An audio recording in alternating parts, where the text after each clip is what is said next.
هذا القط المسكين وصل بطريقة ما لهذه الحجرة ولم يستطع الرجوع، وأمه عاجزة عن فعل أي شيء حيالها.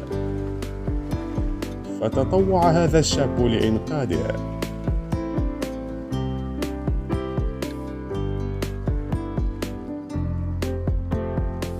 حمله وأعاده إلى أمها.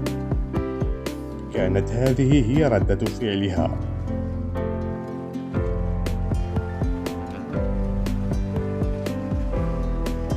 وكأنها تعاقبه على ما سبب لها من قلق.